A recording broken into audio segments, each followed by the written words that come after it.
Morning. Yeah, I'm good, thank you. Obviously, eye-catching that Joe Allen has come out of retirement. What's behind that for you, and what does he bring to the squad? He's fit. I spoke to him when I first came into the role. He's a player I was fortunate to play with as well. Admired him. He's an exceptional footballer. Still has a lot to give. I believe the way we play, the way we look to do things really suits him. And for me, it was if he's fit and he's available and he's willing to be part of Wales, it's a no-brainer for me, really. So I would have probably put him in the first squads, but he wasn't fit at that time.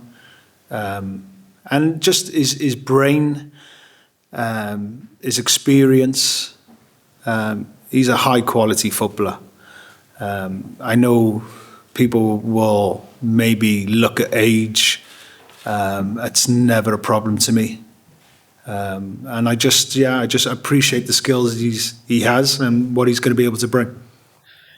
Did the injury absentees of Aaron Ramsey and Ethan Ampadu have any influence on your decision at all? No, none.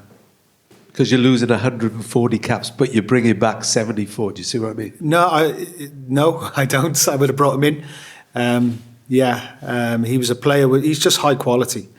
And I honestly believe, just from my own experiences of playing, you have more to give.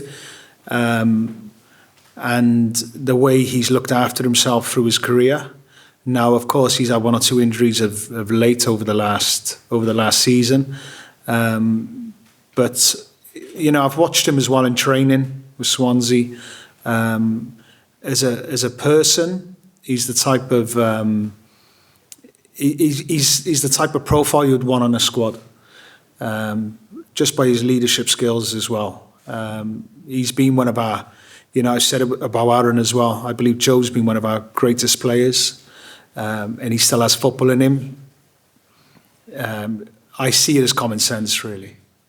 Last one on him. Do you expect him to be able to feature in both games, given that he hasn't started a game for Swansea yet this season? We'll wait and see, Rob.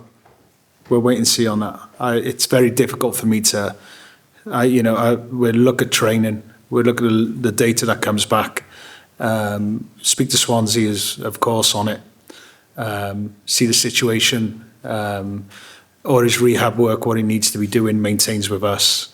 But it's important that we, by the time these games are finished, we send him back to Swansea in a really healthy position to be able to contribute for Swansea as well. So that's really important for us.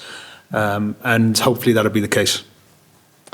The other one coming back from after a long absence is Rhys Norrington-Davies, who's been through, let's face it, injury hell, hasn't he? Yeah, he's had a difficult period with injuries. A player I really admired from afar as well. But yeah, he's just been unfortunate with injuries. But I'm really, I'm looking forward to being able to see him, being able to work with him. He's like I just said. Then he's a player I've really liked from afar. Certain games is like just the intensity he's able to bring. Athletic. He's a really good profile. So I'm just fingers crossed. Because as we talk now, there's games to be played in the week and obviously over the weekend, so we could be having a different conversation again by the weekend, like I found out last time. It's normal. But just fingers crossed, because I'm looking forward to getting to work with Rhys. Still without Dan James, but Burns, Broadhead, Brooks, they add to your attacking resources, don't they? Yeah, they do. They do. Different profiles, which we like. It's important for us to have different options.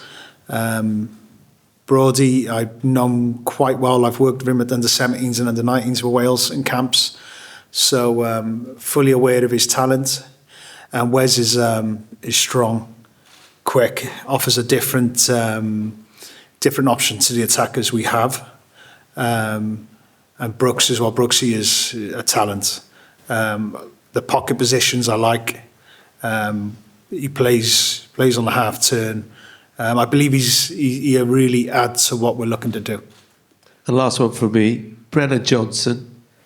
You talked about him in the last camp, sang his praises. He's really delivering now for Tottenham. What can you do to get the best out of him for Wales? I thought he was brilliant for us, especially the first game against Turkey. Keep doing what he's doing, and that's what he's done. Because I am fully aware, even being in an attacking position myself, people see the end. The goals, the assists that'll come if your work rate is working for the team and helping the team be better. And there was a couple of occasions at Turkey, his willingness to come back and work hard for the team, and his quality going forward, and it's just a matter of time before that ticks. So it's a matter of time before he does that for us. He's a hugely talented footballer, which we see. But what I love about Brennan, he has the habits of all real top-class players. The team comes first. He works for the team. He makes the team better by being there. And with that, the ability will take care of itself. Get in. Hey, Craig. Hope you're well. Just back to Joe Allen. If just picking up, obviously you would have liked. Well, you thought about getting him into the first squad. You said had he been fit. Can you just give us an insight into sort of how you began the conversations with Joe? Because it seems like they were a long time ago, and when you were relatively new to the job, kind of when Joe came into your thinking about how he could help you and your squad, but also, Joe wanted to come back into out of international retirement. Look, when you step into this role, you look at every player who's available, who can play for you. So I wasn't aware of Joe's conversations before. I know he stepped away, but I was very quick in my conversations with Joe. Was what's your feeling? How where do you see yourself at this present moment? Of course, he wanted to concentrate on Swansea, which is very important to him, but also to me as well. I like that from a player. But I give him my version of where I see him for us, and I believe it'd be a big help to us. And he was just really positive from the start. It was just a moment of, he was carrying injury at that time. I was there monitoring the injury in conversations with him and Luke as well, who's been really, has been a big help for me, just on a personal level, but also in football terms. So it was nice, when you always have that communication with the manager. He was keeping me updated on Joe's recovery, and it was, I said to him, look, see how these first two games go as well. Let us know what you think after it. And when I spoke to him, he was, let's go, I'm ready. Do you think with your decision to talk with Joe and bring him back in? I'm not saying that these Nations League games aren't crucial. I know they are, but we're always with half an eye on March and the World Cup qualifying campaign. Are you looking long term with Joe, that you've had these conversations with him? Players these days can potentially play for a lot longer than maybe they were able to a decade and a half ago. So can Joe, is part of the planning, be part of the World Cup qualification? And if all goes to plan, all goes well, be at a World Cup with you? Are you looking that far with Joe, if it works out? I obviously I have one eye on the future, but also very conscious of the present. It's important to identify the way we want to identify our team and how we want to. I'm not going to use that word, sorry. I was going to use the word progress, but no. I just want us to create our identity. This is where I see us playing. Now, Joe, due to his experience as a player, but also his experience at the club and the profile of teams he's been at, but also the managers he's worked for, will help us create our identity quicker. That's very much here and now. In the long run, I agree with you completely that players play longer now. They look after themselves in a completely different way. That gives them longevity. hopefully be able to stay injury free, because that's a crucial part of football as well.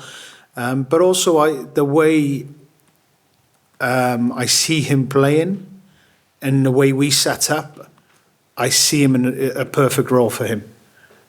He's a clever player. His IQ, football intelligence is ridiculously high, and that alone will be a lot for us.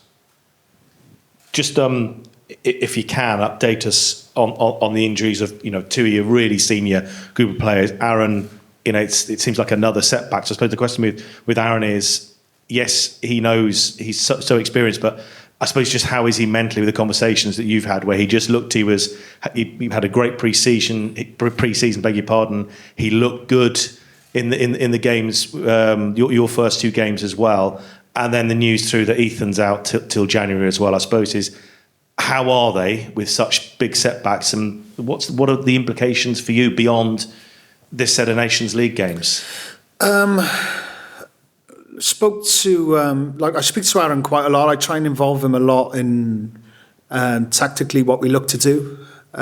He comes down to Dragon Park as well to come and see me quite a bit. So we go through certain stuff.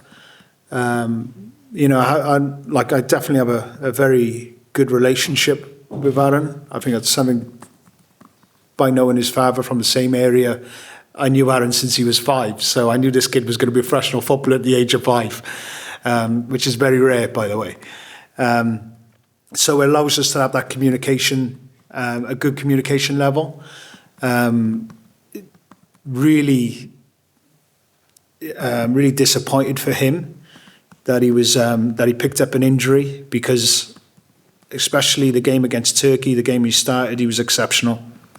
He done everything we asked him to do. The role he played, the chances we created, if you look, come from Aaron.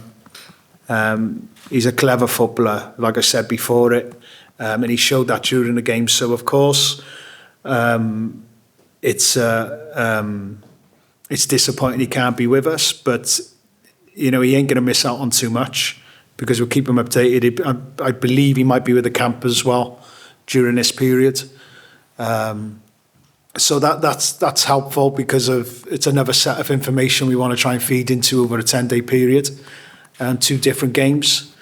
So two different ways of going about it as well, 2 different ways of being able to defend 2 decent oppositions, even though we've played against Montenegro before, but it's a different challenge going into that. But Iceland, a completely different challenge again, so different ways to defend them, different ways to try and attack them. So there'll be another load. Hopefully, it all goes well, he'll be exposed to that. Ethan, it's tough, because Ethan is. Do you know when you see good players, but actually when you get to work with them close, you realise how good they are. Ethan, I was sort of blown away with. This kid I seen at 14 years of age playing for Exeter, swapping pitches because that team was losing a different age group, then suddenly coming down, then they were winning, then I was good enough, then he went to the next to try and get them winning again, and then watching his career. But what I like with him is the person. He's a leader. So spoke to him Saturday evening. How was it? Had the scan, then found out about a scan on the Sunday, spoke to him again, then spoke to him Monday. But when you speak to a young man who's so strong, and he's fine. He's like, no problem, it's a little bit of a setback, but I know how hard I have to work to make sure I hit the ground running for when I come back. And for us as a group, it gives opportunities again. Now, an area, we can't be reliant on one player, and we won't be reliant on one player. So it allows us to maybe be a little bit flexible on how we move, 1 or 2 things as well. But we're adapt, and that's what, surely being into coaching, and that's what it's about. You have to be flexible. We ask the players to be flexible, and this is the same as well. So, really disappointed that we don't have him because of the talent he is and also the character he is.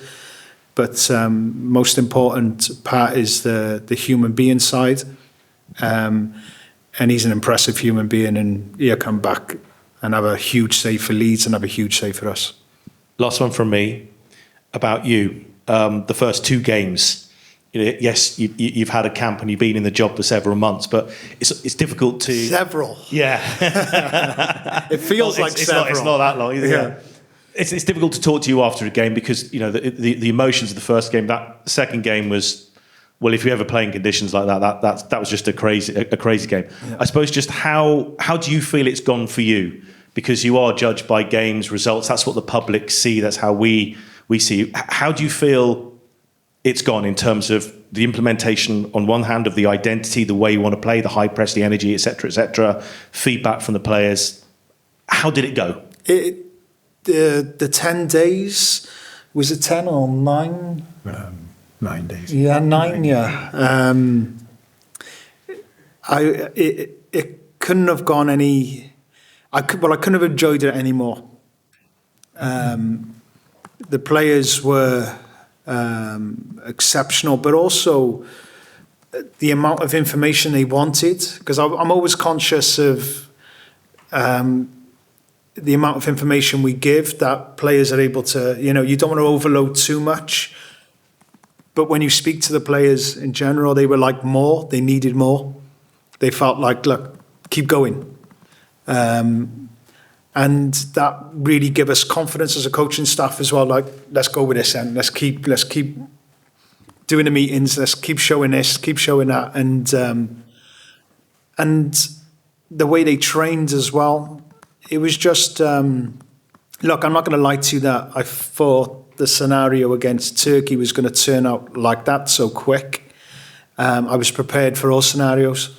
I was prepared for us not to be able to quite get the rotation and movement we needed, and also the part of what we hold really dear has to be our identity is without the ball. We have to look like a real good organisation without the ball, that we're setting traps ready to spring off them, and that was probably the most impressive side of it, the intensity we were able to bring. It's new to me as well, because obviously I was conscious of everyone in this room telling me, everyone probably from the outside telling me, you only have 3 odds so many days with them. Surely it's not going to be, it takes so, like I hear people saying, they're 3-4 weeks in a job is going to take this amount of months, and, before, but I'd never really felt it was that way. I feel footballers are really, really intelligent, are really clever players. They understand information. They can take more than what sometimes you're willing to give. But that you can give, that they can just take more information on because they're the ones playing. They're the ones who feel it. They have that smell for the game. And if you can show a reason why, because there has to be a why in everything you do. This is why we do this. This is why. And they start to feel that and they start to see it for themselves. Then they go with it even more. So if I'm looking at those round of games, that was probably the most pleasing aspect of it all. How they were able to take on information, but also how they were able to carry that out into the games. And of course, the Montenegro game turned out a little bit different due to the circumstances. But that was another part of me where I was able to come away of looking at a group going, this is a good group. It's a good group. When you need to fight, roll your sleeves up. Then I sat back and I was like, it's no coincidence this group of players have qualified for major tournaments before. They teach you, not the other way around. So I think we was probably 50-50. I taught them and they taught me a lot after that as well. And then come towards the end of it was the devastation part for me, where it was like, well, what do I do now for a couple of days? Like, you guys get to go. What am I going to do? And that was excitement towards the last game, but also the realization that this was, you're leaving me, was, that was different. But I've got to be honest, so looking forward to this camp now, but the last camp was brilliant. It was really good. Okay, we'll take questions from Lawrence and then we'll break out to the individuals. Okay. Yeah, I was just going to ask that, Craig, how you felt afterwards. It must have been very strange for you to kind of go from that high to kind of almost silence, I suppose. Lost. Going for walks around parks, feeding ducks. But you do need your downtime as well. I was conscious of that. I was enough people told me to take a few days off after this now, and then really because of the turnaround as well, we were quite back into it quite quick. So the last number of weeks have been busy, which is great. But I definitely I think with the intensity of starting 8 a.m, finishing 11 at night. The analysis guys, we were concerned for at a certain period because they were getting no sleep whatsoever because the incredible work they were able to do. But also during a camp as well, which like leading on to Geraint's sort of question as well, you get to find out the people who have been here and some of the new people who've come in, staff-wise, and it was just... The blend was great. The blend was positive. It was energetic as well, which I need. That really, you see it, and every morning you can't wait to get up because you want to go again, and probably you work so late because you don't want to go to bed because you want to keep going. That was then you know this is what you want to be doing. But conscious of that, then after that, when that finishes, you need to take a few days to be able to reflect, have a look at scenarios you could do better, or maybe that went really well, and then be able to tick that off to go into the next one. Just on a couple of the players there, the goalkeepers you switched in and out between the two. On reflection, are you going to sort of pump on a number one? Have you got that in your mind, or are you going to carry on with the sort of selecting two? I'm flexible. So I don't. I believe playing Friday and Mondays is a tough period for how we are at this present moment and the intensity we want to create. Some players will be able to do both. Some players won't. And for me, it's you have a good player, and they've been training well, and they deserve the opportunity. They get the opportunity, and it's not a reflection on the person who played before that. It's I always believe, like, if you call players in, you have to have full trust in being able to use them. Otherwise, what's the point in calling them in?